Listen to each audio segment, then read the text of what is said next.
Welcome, everyone. We'll begin and get started shortly.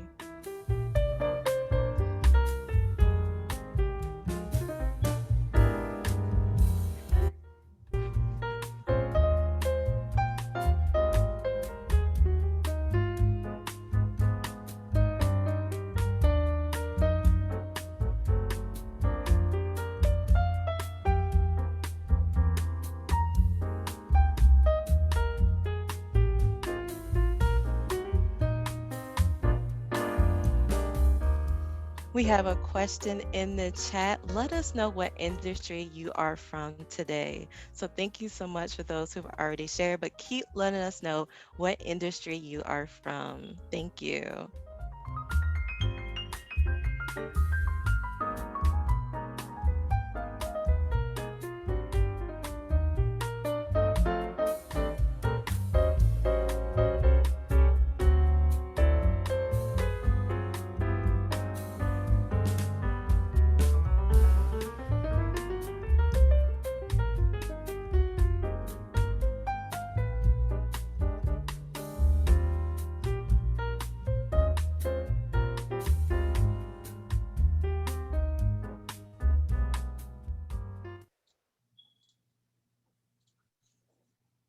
Hello, everyone. Thank you so much for being here today. We're just so happy that you all are here. We wrote a question in the chat. What industry are you from? Thank you so much for everyone who has shared. We're not going to hold you much longer. We are going to go ahead and get started with the program for today. I would like to introduce you to Bob Zukis. Bob Zukis is the CEO and founder of Digital Directors Network. He is also an adjunct professor at the USC Marshall School of Business. So now we will have Professor Zukis. Professor Zukis, the floor is yours. Thank you, Victoria. Good day, everyone. Thank you for joining us today. We've got quite a bit of ground to cover, so I wanted to get us some introductions with our panelists. My background, CEO of DDN. DDN was really launched to fix what we see as a boardroom leadership crisis around digital and cybersecurity risk, and we're really at the forefront of really driving that issue forward. I'm an adjunct professor at the USC Marshall School of Business. Spent a good chunk of my career, the early part of my career, as a PwC partner, where I worked and lived all over the world. I'm also a senior fellow at the conference board in their ESG center and a Pacific Southwest board member for the NACD chapter. So welcome, everyone. Look forward to spending some time together with you logistically. We've got about 45 minutes to an hour. We've got a little bit of flow built into the schedule in case there's Q&A. We'll stick around and answer any and all questions during that overflow. So I would encourage you to ask questions certainly throughout the session today, as well as stick around with us if we have more questions than we can answer in the first 45 minutes to an hour. So with that, let me introduce you to my co-panelists today. Ron Ross. He's a fellow from the National Institute of Standards and Technology, as well as Mike Wilkes, who's CISO at Security Scorecard. Ron, you want to say hi and give us a little more background on your background? Well, thanks very much, Bob. It's just an absolute pleasure to be with you and Mike today on this panel. And a big shout out to all of the folks who joined the webinar today.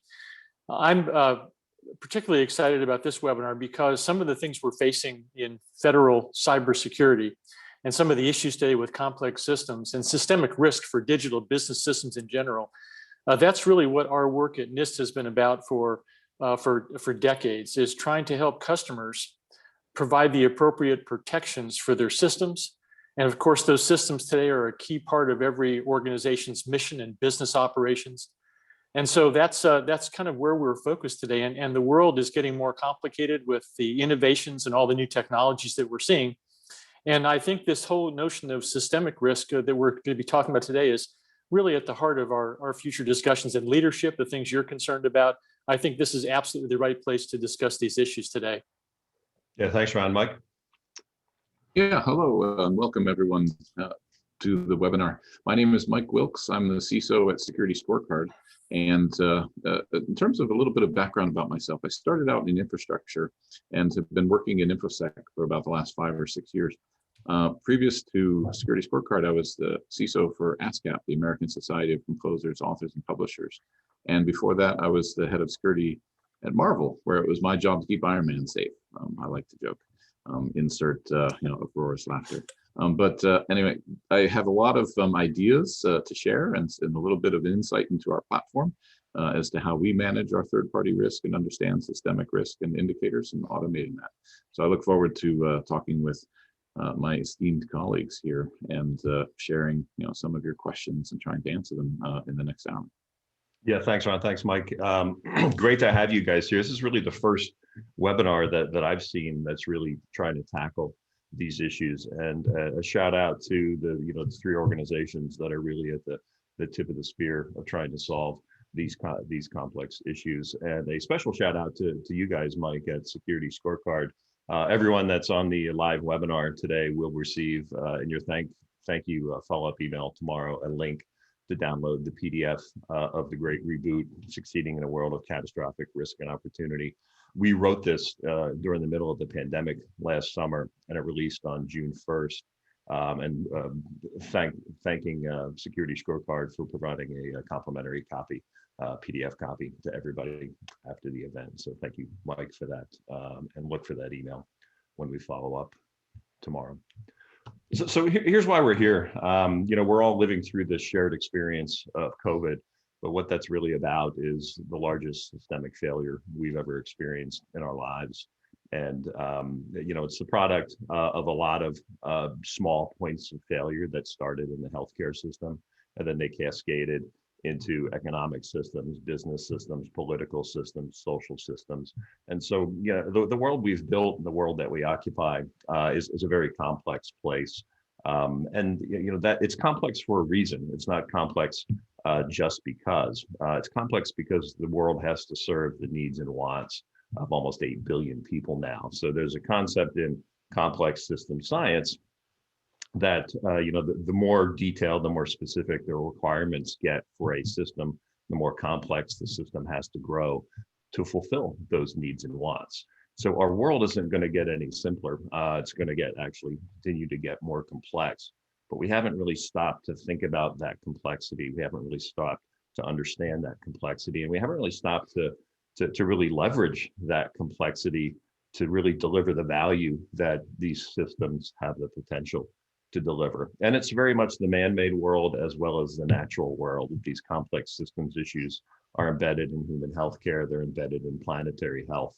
And, we're starting to see their frailty and their fragility, and they're starting to fail us. So we've got to really take a different approach and take really risk management to a different level and really focus on the systemic nature of these problems and these issues moving forward.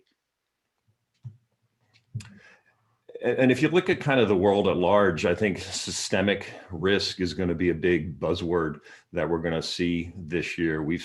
This is a drum I've been beating, some of you that know me for about 6 years. But we're starting to see systemic risk pop up in other kind of points and other type of contexts. Certainly the Great Reboot, that's what we wrote about and researched and talked about. But comments from the Federal Reserve Bank, systemic risks weighing on our ability to recover from the pandemic. President Biden's executive order that he just executed last week is really a significant step forward in a risk mandate, looking at beginning to end supply chain issues and vulnerabilities, not just digital and cyber, though he talks about those in the executive order, but really starting to understand, these industries from beginning to end at a more holistic level and identifying, the critical points of failure in those systems, and then taking steps to really manage and mitigate that risks as we kind of move forward and continue to shape and craft the world that we want to live in. Let me share with you guys a couple of foundational definition issues for you as we get into the discussion here, and then Ron will take it over and talk about some of the work that NIST is doing and some of the things he's seeing from across our federal information systems, from securing the space system to what he saw in SolarWinds and certainly with the Texas situation. And then we're going to dive a little bit deeper into the digital business system as kind of the core of today's discussion, because it's that digital business system that kept your companies working throughout the pandemic. And it's that digital business system that has the potential to really drive change coming out of the other back end of the pandemic. So three concepts: opportunity risk, cyber risk, and systemic risk. Opportunity risk is really how the digital business system creates value. It's really the strategic opportunity of how these tools and technologies help shape a business value proposition. It's the upside. So when we talk about risk and systemic risk, we just don't talk about the fear, uncertainty, and doubt, and all the bad, horrible things that can go wrong that we're actually all living through right now. We actually talk about the things that can go right when you look at systems differently and you understand how the systems can come together and work together to create value in new ways and forms. So it's really the upside. So this is two sides of the same coin. It's a discussion really on the upside, and then protecting the downside from the negative impairment of our achieving that upside. And then cybersecurity risk in the headlines daily, that's really the active risk to the digital business system. And it's very, very different than systemic risk. Systemic risk is the natural inherent risks in any complex digital business system, in any complex system, frankly. And, in the complex system sciences, there's this concept of an inherent risk. The more complex systems get, the more vulnerable they get. And so cybersecurity risk and the hackers breed on that growing level of systemic risk in our complex systems. So, they're in a rapidly expanding, growth industry for a reason, because they're able to exploit these systemic vulnerabilities. And, SolarWinds is a perfect example of that type of systemic risk and that type of systemic failure. So three concepts of risk that I want you to kind of keep in mind and start to understand at a different level. And you'll see the background image there, our friend Frankenstein's monster. He's a perfect example of a complex system that's run amok. He's a collection of parts that were kind of stitched together, and one bad part, a failed brain, made him into a monster. So, we're here really to stop our other complex systems from turning on us and becoming, monsters in that type of metaphorical way and literal way, as well as we're all experiencing firsthand. So with those definitions in place, let me turn it over to Ron, and he's going to tell you about all the great work that they're doing at NIST. Thanks a lot, Bob. I appreciate that very much. And I think on this slide, we start with what's been in the headlines, obviously, for the past couple of months, the SolarWinds attack. And when we look at this particular attack, we've been seeing very serious cyber attacks for decades now. And I think, to go back to Bob's point about complexity, as we start to see all of this innovation rolling out and these systems give us greater capabilities, we're now experiencing really unbelievable things these digital business systems can do to support our missions and business operations. They make us more productive. The technology is very compelling, and that's why we use a lot of it. I often talk about we have an addiction to the technology, which sometimes gives us blind spots as we try to understand risk and manage risk in this world of complex systems. This particular graphic comes out of one of our special publications on system security engineering. And I think what we're trying to do at NIST as we look at the complexity issue, we try to look at a system with all of the different system elements that are part of that system. And so on this graphic, and we'll try to relate this to the SolarWinds attack, there's a system of interest. This could represent a business system within your enterprise. It could be an industrial control system. We talk about power plants and water systems. But the basic idea is we have this massive cyber physical convergence happening now, where in the old days, it used to be you get the blue screen of death and your computer crashes but nobody dies. Today, these computer systems are controlling safety critical systems. They're in everything we care about, from pacemakers to power plants. And so if you could visualize a system of interest as being a system that you own within the enterprise, but you have a lot of moving parts within that particular system. You have an operating system, you have many applications. You have middleware. There are network devices, and all of these components work together to give that system a certain capability, which is tied back to supporting whatever your mission or business operation might be. And then with that complexity comes additional complexity. We talk about enabling systems and other systems. Your system doesn't operate in a vacuum. It connects to the supply chain. We talked about that a little bit earlier. And in the SolarWinds case, we really look at the whole complexity issue as an ecosystem. You have an adversary who can take a foothold within your system. They may compromise a password or a simple credential when maybe two-factor authentication should have been a better solution. Once they get in, they can escalate privileges, and then they can act like a trusted insider. So they pretty much can do whatever they want to do. And in this case, they were able to get into the development side of the house and install malicious code. They could digitally sign that code and then send it out to 60,000 customers. And so this really shows the need to understand that complexity and use good engineering techniques to reduce and manage that complexity so we can reduce our susceptibility to these really devastating and debilitating cyber attacks, which aren't getting any, they're coming at us 24/7 and they're not letting up. And when you're talking about nation state level resources, they are the most sophisticated attackers you could ever be up against. Next slide, please. I'll try to tie this into some other areas now. Well, what happened in Texas, and there's also a situation in Florida where there was a compromise of the water system, which could have been a real disaster, but luckily there were other compensating controls in place that helped stave off that disaster. But in Texas, when we had that electric power grid situation, again, this is illustrative of not only the complexity of our systems, but also the connectivity of the systems. And when one system fails, there can be a cascading failure across multiple systems. So you can see this playing out not just in the business side of the house, but it goes into almost every one of our critical infrastructure sectors. And from our view at NIST, this is really a fundamental science and engineering problem. I'm always an optimist, and I believe we can solve these problems. We just haven't really focused on getting back to the engineering principles. And I think Bob later and Mike will talk about the leadership issues that are really at the heart of getting this problem solved, because without good leadership, nothing else good happens downstream. Next slide, please.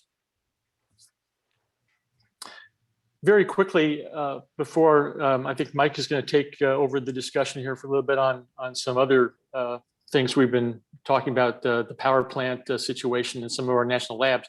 This is the publication I just mentioned. It's one of our flagship publications on systems security engineering. Now, a lot of the folks on the call today are not security engineers, but the important thing is we're talking about leadership, understanding that you have a problem, and then being able to take specific steps in the C-suite, the senior leaders, to make sure you bring the right people around the table who can actually advise you. That would be what I call the integrated project team, having people from the engineering side of the house, the human factors, everybody. It's kind of like in a NASA situation where they're going to launch the space shuttle. Before that launch occurs, everybody around the table on the integrated project team has to give a thumbs up before that launch can go forward. So we're talking about the same type of integration within the enterprise, kind of a single solution that starts with strong leadership at the top. And the last point I'll make is that I believe we have to move to a different overall protection strategy, which will be part of managing systemic risk. It starts with penetration resistance. And this is what we've been doing for the last 40 years. We try to stop the bad guys outside of your perimeter. You do all the basic safeguards, whether it's two-factor authentication or encryption. The list is a mile long of those basic blocking and tackling things that you can do. And they're well known to many of you.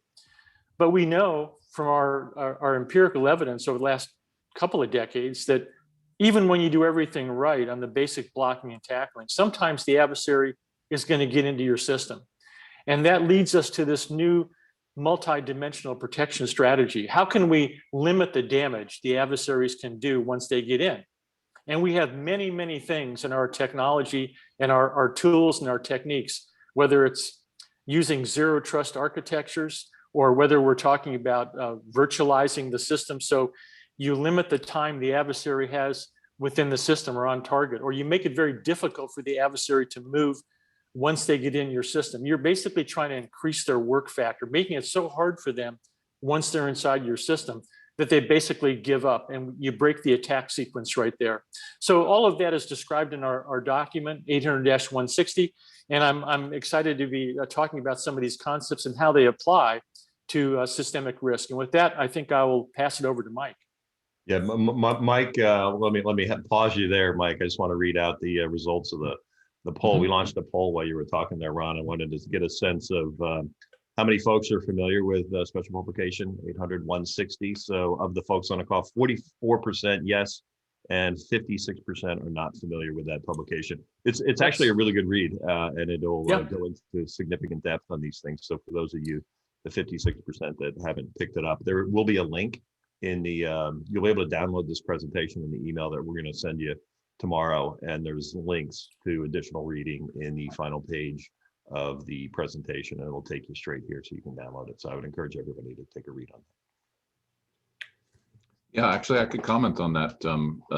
I think, what was the first draft of 800-160, Ron? Well, it came out initially in 2016, and we were working on it for 4 years before that. So there are multiple drafts between 2012 and 2016. It's been around for quite a while. Yeah, it's a great document. I reread it recently, preparing for having this discussion, and it's an honor to meet you because you've put some incredible rigor into that document. And I think we as security practitioners, myself being a CISO, need to leverage that deep thinking and that understanding of systems engineering and security systems engineering to make trustworthy systems. And how do you gain trust? And I think that everyone should definitely be reading it and having their teams read it, because a lot of times I think systems kind of just sort of come together like Spumoni ice cream, right? You just have a little pistachio, a little bit of vanilla, a little chocolate, some strawberry, and they're just kind of munged together, and they're not really engineered with a consistent design approach and discipline. And that's one of the things I remember taking away from my reread of that document. So thank you for giving that to us. It was updated in 2018, and it was updated again in 2020, right? Correct. All right. So one of the other things I thought, if you don't mind, Bob, if you can go back to SolarWinds for a minute, the diagram that you see here is in the special publication. And for me, I have a background in philosophy, so I love to think about ontology and taxonomy, and I'm seeing these words used more and more in the professional services in InfoSec space. And I'm really enjoying that because we need to know that we're talking about the same thing, right? What is a thing? What is a system? And the definition here, I think maybe Ron, if you wanted to help me unpack it a little bit, since you know it better than I do, but it depends who you are as to what you consider to be a system of interest and a system element versus an enabling system. So for me, for example, I didn't have SolarWinds, but a lot of Security Scorecards customers did. So I needed to go out and scan and figure out which ones did and share that. And that was part of their supply chain. And now they're aware of the risk, right? Because the bad guys are always attacking the weakest link. And if they can get in through a supply chain attack, like the SolarWinds hack, they can gain access to, what was it, Department of Commerce, Department of Energy, as well as 18, 20,000 different private companies and entities. And so I think that what do we consider to be our security posture? It has to not be just our own perimeter, right? It needs to include, the supply chain and the attack surface, of those third parties. And so in this case, the enabling system from one of my customers, one of Security Scorecard's customers, would be their system of interest would be their own platform. And the enabling system would be the third-party monitoring solution. And they bring it in and they run an Orion server, but maybe they're not paying attention, right, to the security posture and hygiene of SolarWinds themselves. And we saw a decline in the patching cadence, for example, of SolarWinds leading up to the event. And that's one of the factors that our platform is based on, essentially, which is the publicly observable factors about security headers, DNS records or the lack thereof, HSTS headers, things like that help protect the infrastructure from attacks. were starting to fall away. And a company that isn't paying attention to that kind of hygiene has a higher likelihood of breach. But I wonder if you might interpose a little bit more about how that perspective changes, because I thought that was a really great part of the publication. No, I think you're absolutely right, Mike. This is a generic picture, and with all of our publications, what's most important is they have to have context. And all of these concepts and principles that are in 800 160 or any of our publications, they have to be applied locally to your organization. Every organization out there, whether it's government, industry, or the academic community, they have specific missions and business operations. And as you said, different types of enabling systems, that picture can be filled in a local context depending on the customer. In your case, you described what you consider enabling systems. And I think that's the key. It's to be able to provide that context, the specific environments of operation, the specific missions. And that's a huge part of systemic risk, because we're trying to understand a very complicated threat space, our own vulnerabilities, which are never going to fully go away because of that complex attack surface. Even when you eliminate all of your known vulnerabilities, you still have a lot of what we call zero-day vulnerabilities that are lurking within that complex system that you just don't know about yet. So I think that's a key point that you brought up, is you have to make it local, you have to get under the hood, and we're looking for greater transparency and traceability of the key organizational requirements from the top of the organization and the C-suite all the way down to the implementation. And that trust, that transparency and traceability will lead to greater trust and greater assurance. And that's what we need. We desperately need to understand more about what goes on inside the black box, because without that, we can't make credible risk-based decisions.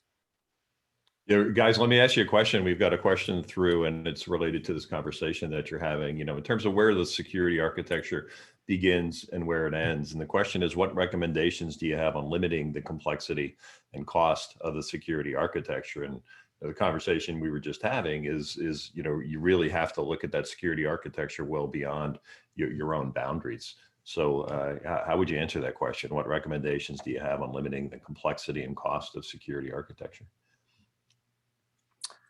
Well, it's certainly the case that we don't want to put a $500 lock on a $20 bicycle, right?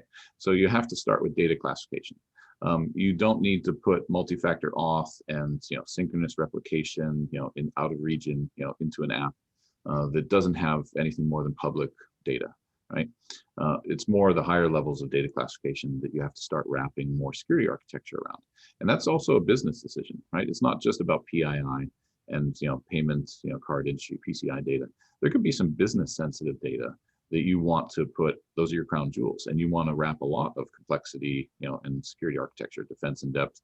You want to have host-based controls, you want to have network controls, you want to have audits, that are happening periodically to see who has access to those systems. So from my point of view, the best way to limit it is to just try not to treat every system and every app and all of the data that they contain the same, because otherwise you're maximizing your spend rather than focusing it. So value alignment. Ron?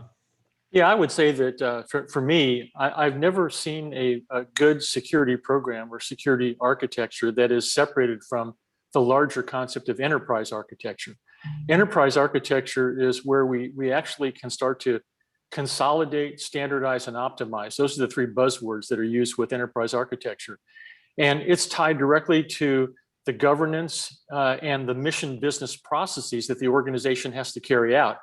And so when you talk about that third level of systems that support those mission business processes, how those are orchestrated, how those are built out is really a function of good enterprise architecture.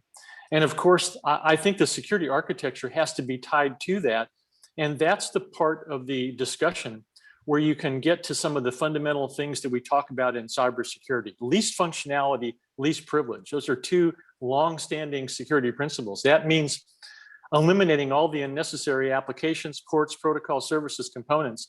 You can actually control the complexity of the attack surface through rigorous discipline and strong leadership, eliminating things that are not mission essential. Now, that's a different complexity problem than what goes on inside of an operating system, which is developed by Microsoft or one of the other big manufacturers. You can't control that complexity, but you can control the number of extraneous applications, things like whitelisting, where you only allow certain functions to or operations to be carried out, certain applications. Those are things that we've known about for a long time. And I think that's where you can control this complexity at the local level.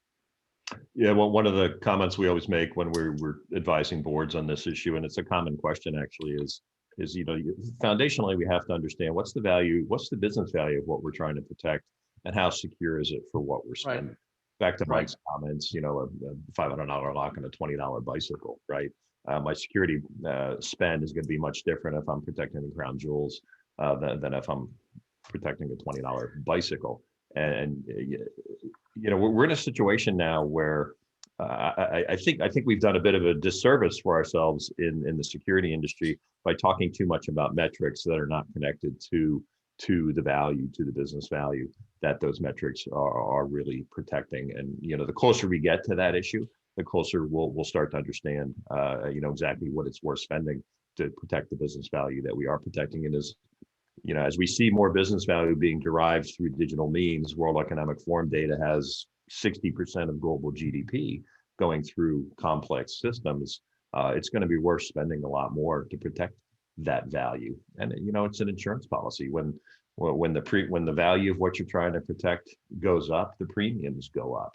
And we're in this strange situation now with cybersecurity, where the insurance industry has realized that they're not making a lot of money on these policies, and they're jacking up premiums. 100% premium increases was what I heard yesterday in a lot of cases this year because their claims payouts are so severe. And we've seen regulation from New York's Department of Financial Services that's forcing the insurance industry now to actually understand systemic risk for the insureds.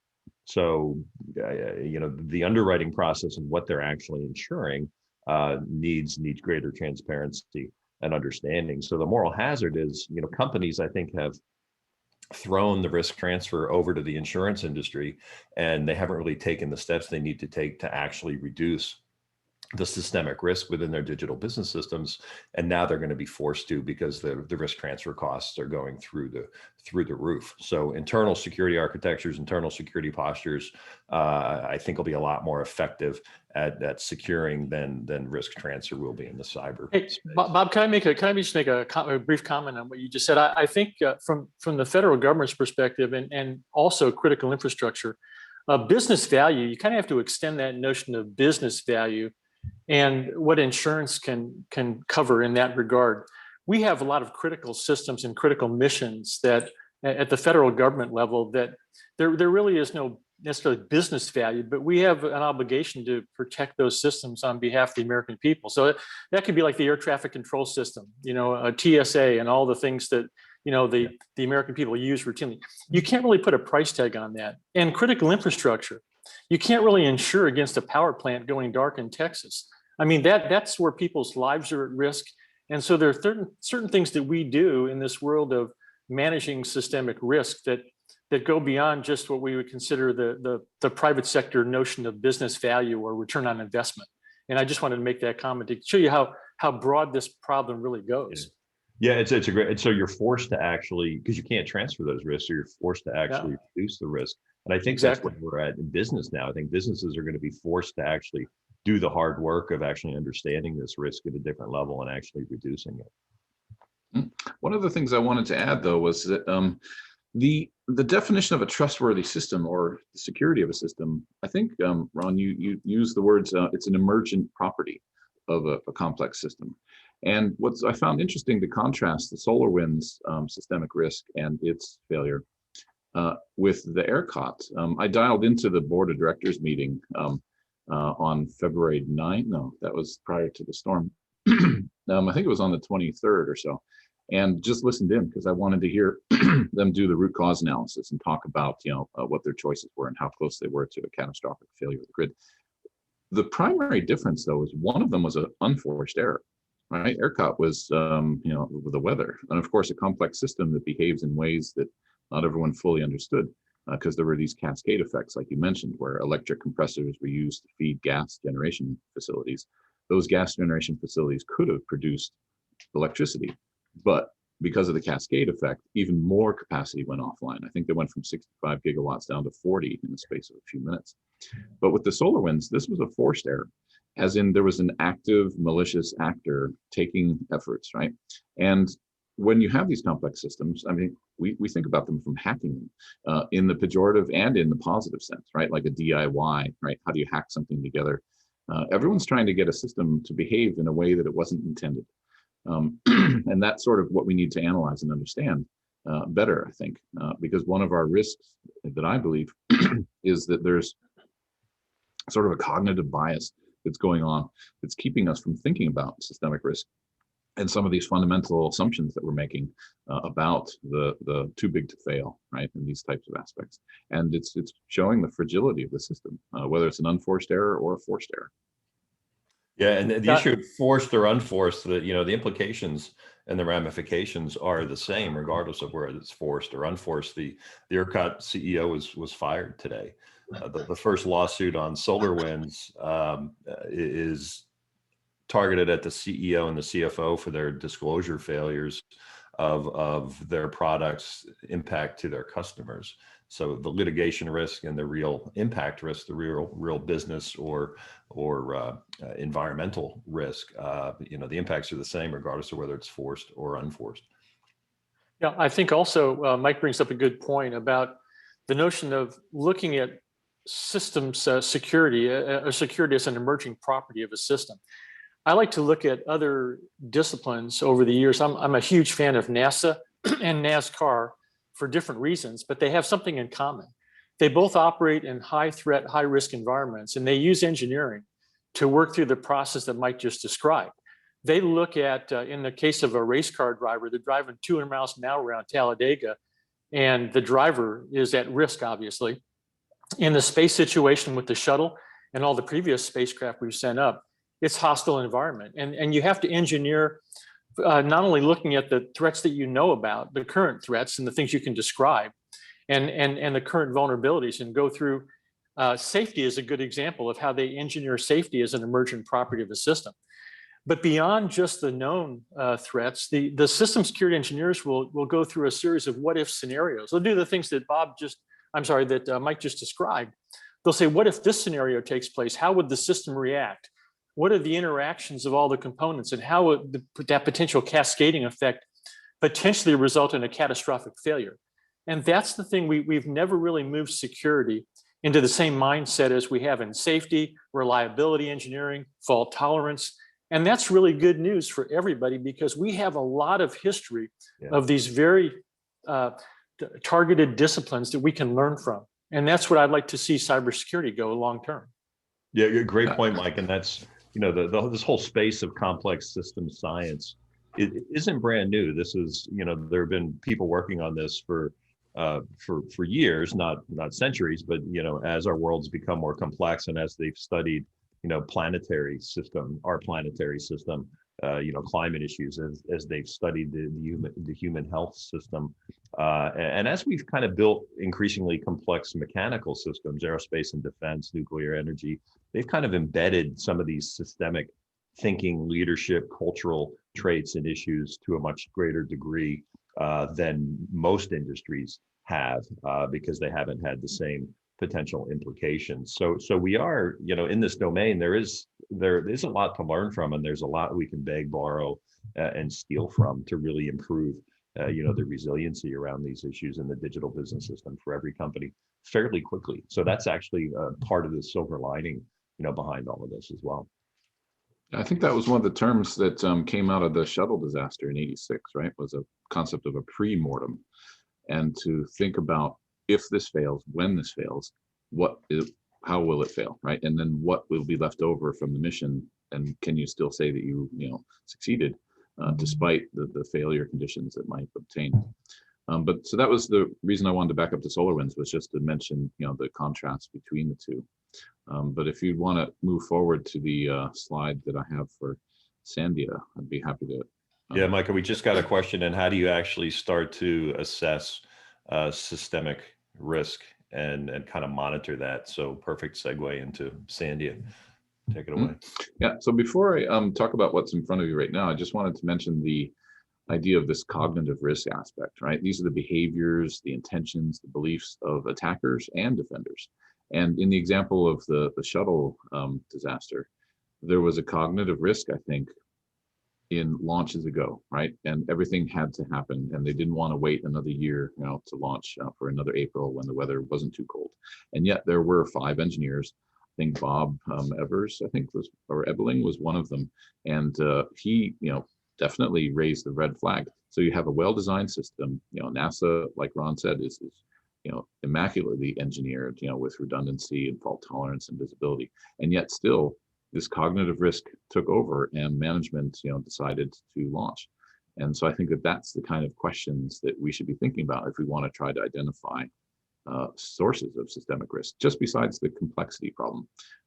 That aside, what are our unspoken assumptions and beliefs about, too big to fail, for economic, disasters and cascades, or even the fact that, West Texas crude traded at a negative price on April 20th last year.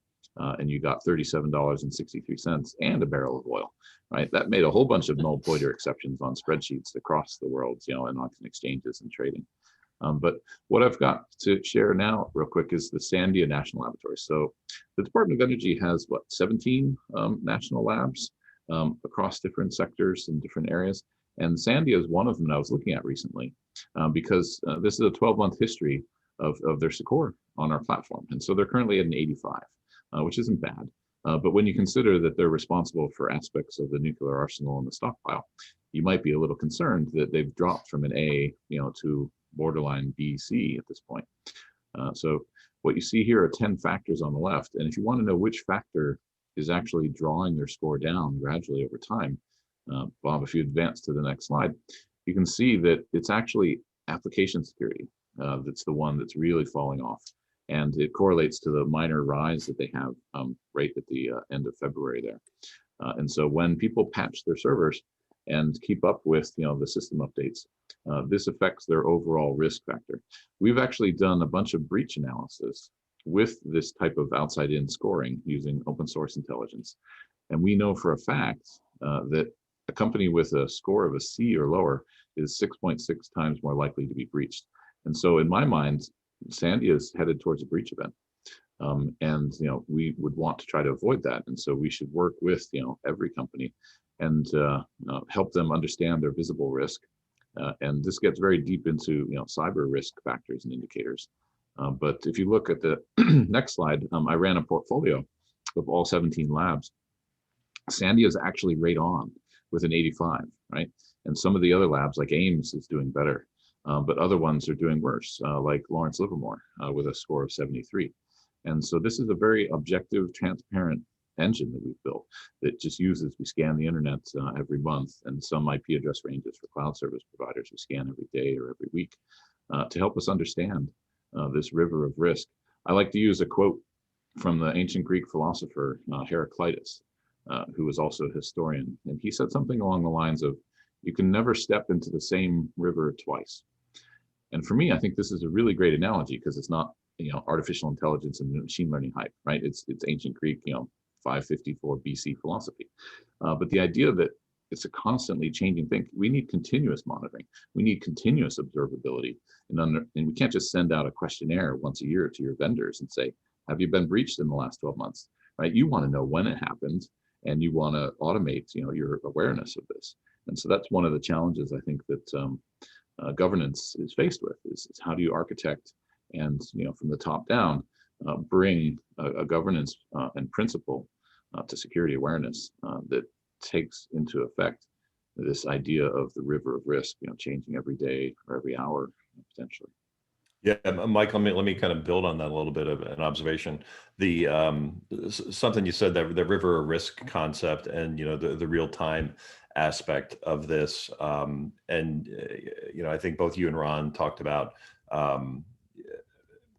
minor risks and our historical tendency to kind of dismiss the outliers in a distribution curve, the low probability events from occurring. And, frankly, with enterprise risk management and what most leadership teams were taught when that was really exploded upon the scenes 20 years ago as a result of Sarbanes-Oxley, we would tend to dismiss those low probability events and basically self-insure against them.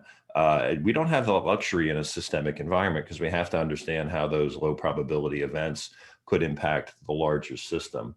And the example I always use is a car, the complex system of a car. It's kind of a finite mechanical system, but when you look at the car, when it's on a journey, you have to also, as a systems thinker, you have to understand failure points in that vehicle and their impact to the journey.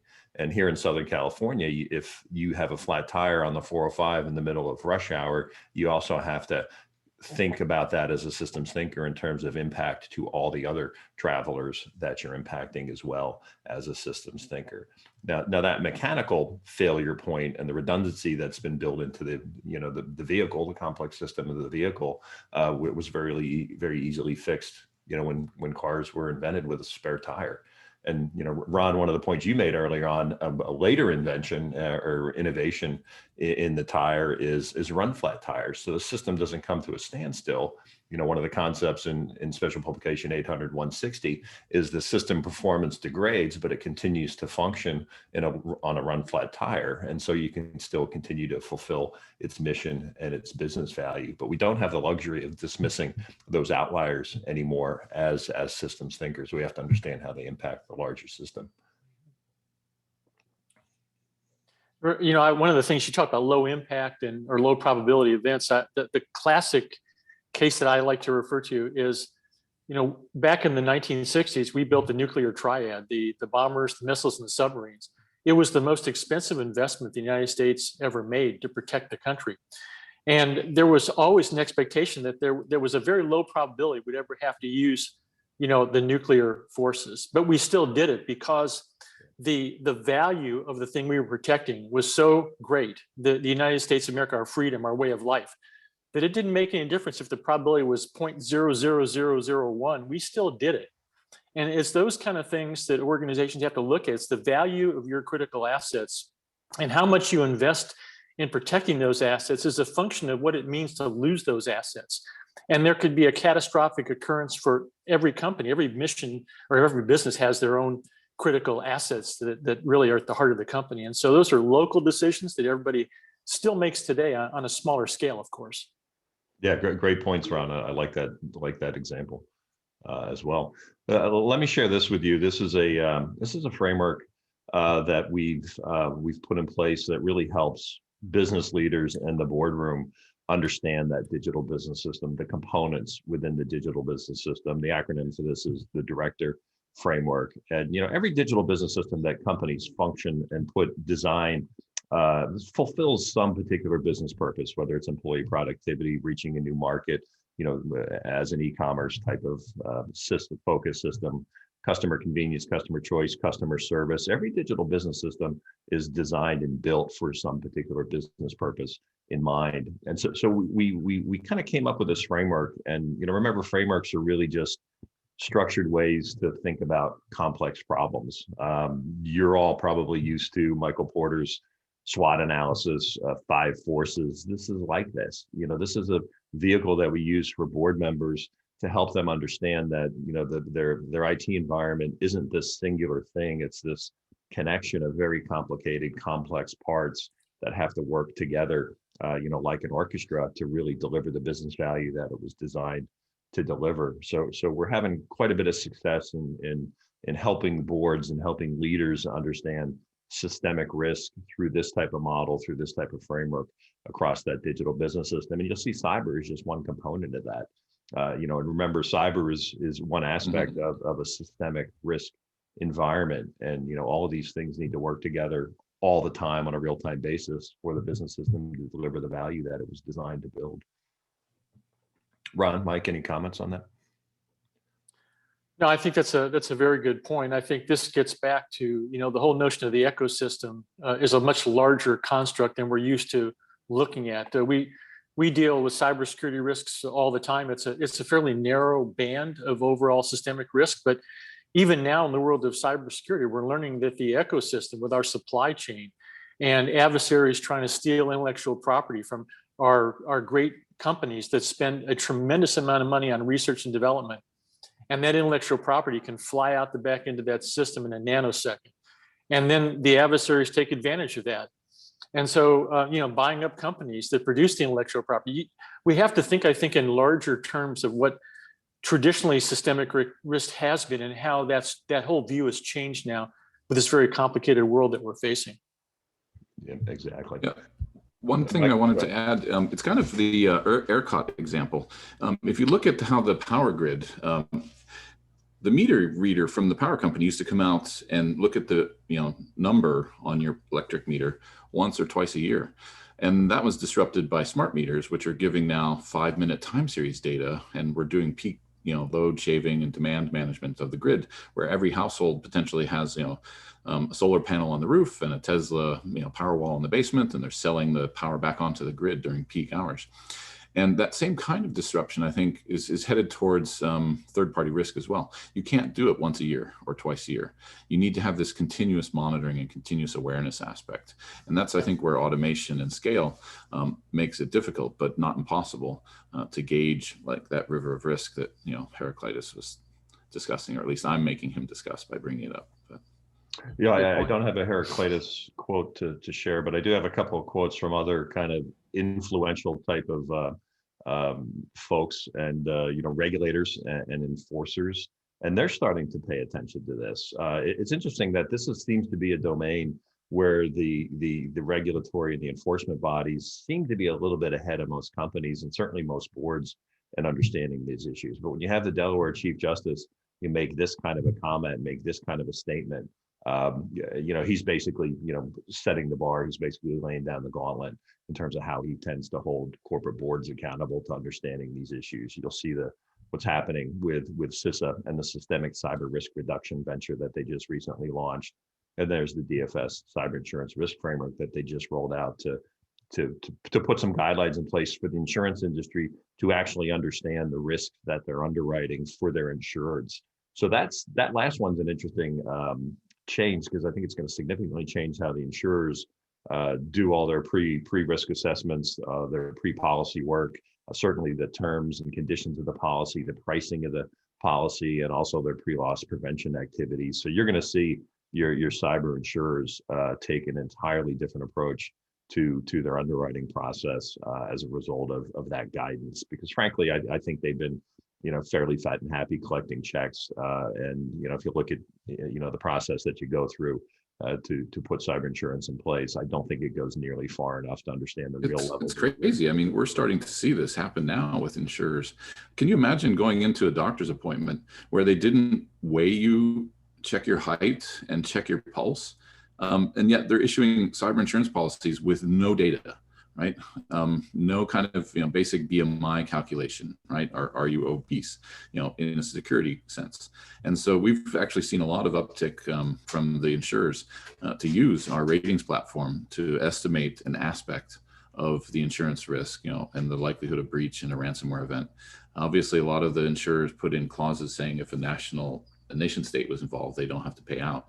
That's their get out of jail card.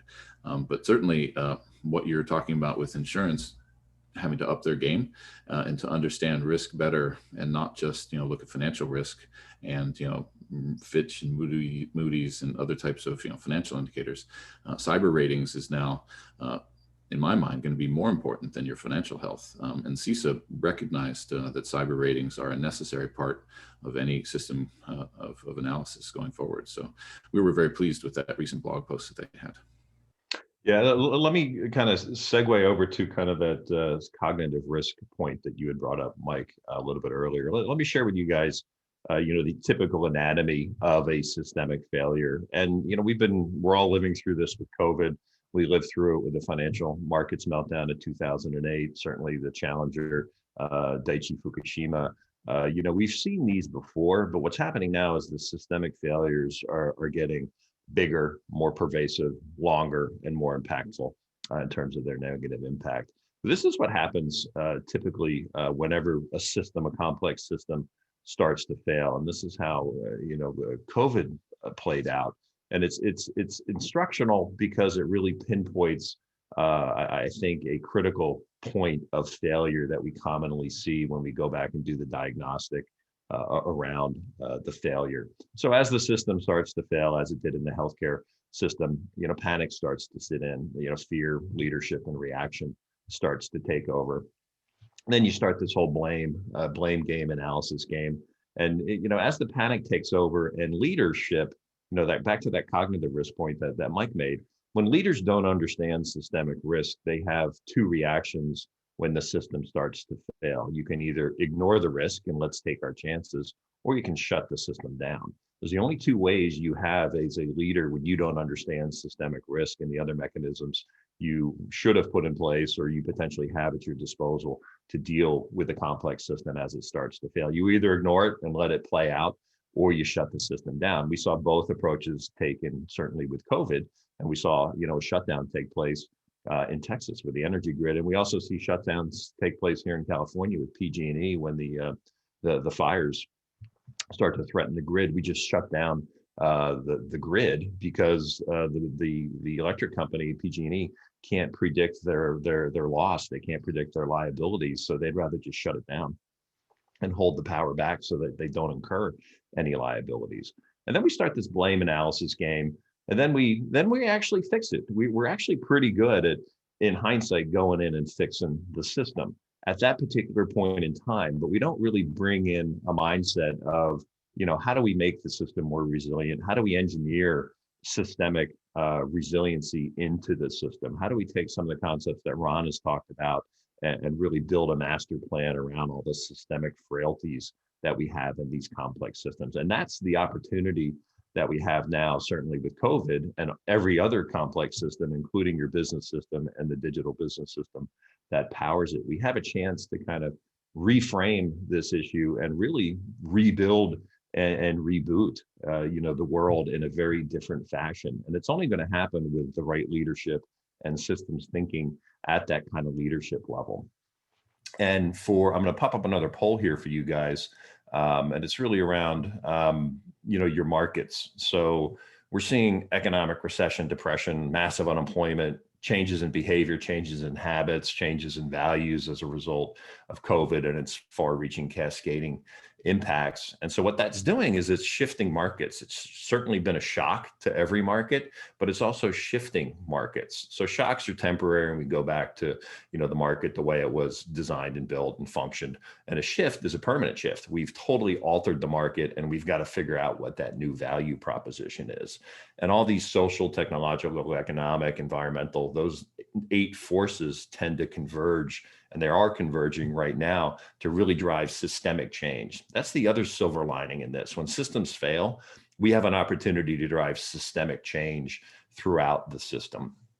So I want to get some reaction on whether you think your markets are going through a temporary shock or a permanent shift. So let me launch that poll real quickly and then turn it over to that commentary over to Mike and Ron to add some thoughts to. Yeah, I was just reflecting on the slide that you put up, Bob, and I'm thinking one of the things I think is going to happen, I don't know how soon it's going to happen, but I think it's inevitable. We're going to start to have a discussion about the responsibility and accountability of the people who produce all these products that go into the systems. Of course, when you're talking about a senior leader's perspective and what they can do on their end, they're really consumers of all this technology. And I like to go back to analogies and use examples from history. The automobile industry, over the past 40 years, my first car barely had a seatbelt, and then airbags were optional. And then through the progression of a combination of regulation, safer cars regulations, and auto emission standards, the industry over the next 30 or 40 years started to bring safety features routinely into the automobiles. Why? Because some of it was because of regulation, but some of it was because they wanted to bring safer cars to their customers. And I'm asking the question now, if we're going to be putting all this technology into not just our routine everyday systems around the house, but we're putting them into the most critical systems that are in our critical infrastructure and our critical system, how much trust do we need in those components that are coming out of industry? And what's the obligation, the accountability, responsibility for making those products, systems, and services as secure as they need to be? I'm not sure what that level of due diligence ought to be, but I'm at least raising the issue. That's to me a very important discussion point that has to be part of any of our systemic risk solutions. A great point, Ron. Mike, I'm going to ask you to pick up the commentary on the next slide as we're kind of winding down our timeline here. The answer to that poll, 76% of the respondents think their markets are going through a permanent shift. It's not just a temporary shock. So 3/4 think we're. That's a lot. That's a lot. It's a lot. Yeah. And I would agree with you guys. I think it's going to be much more impactful. And, leadership. So leaders and their ability, they're a part of the system. When we see large scale systemic failures, it tends to very commonly be a leadership failure. That's the weak link in the system, but leadership is a part of the system. Mike, you want to pick up this since you're the kind of cognitive risk champion? Yeah, I think that the bottom of the org chart is carrying their weight, right? There's a lot of disruption, a lot of innovation, and a lot of new thinking coming from bottom up. I think top down is the one that's lagging. And you're right, the leadership doesn't know how to speak about risk in a holistic manner, right? Not just quarterly profits, but the ecosystem, like Ron was mentioning. I think two interesting concepts can be introduced here. One, of course, is defining resilience and understanding that we're not going to go back to the way things were. We're going to adapt and we're going to transform. And there was a really good article that's in the link at the end of the slide that I wanted to introduce.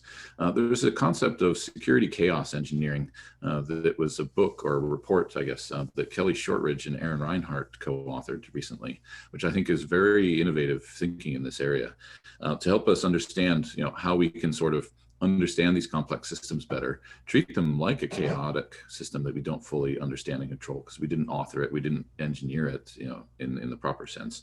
And then how can we introduce deception to help make it more resilient?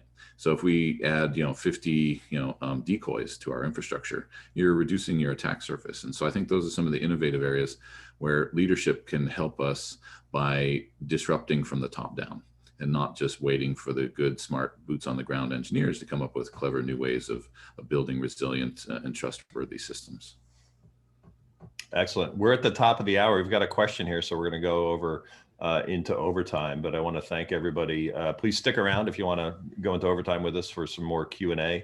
Here's our contact information. This will be shared. You'll be able to download this full deck in an email that's going to come out tomorrow, as well as these additional readings. But we'll go into overtime now, and let me ask a question to Ron and Mike.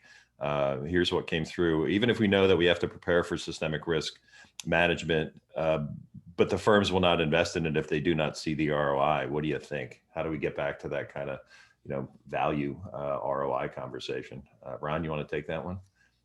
Well, that's a tough question because as I was saying before, ROI controls most of the decisions that go on in the business world.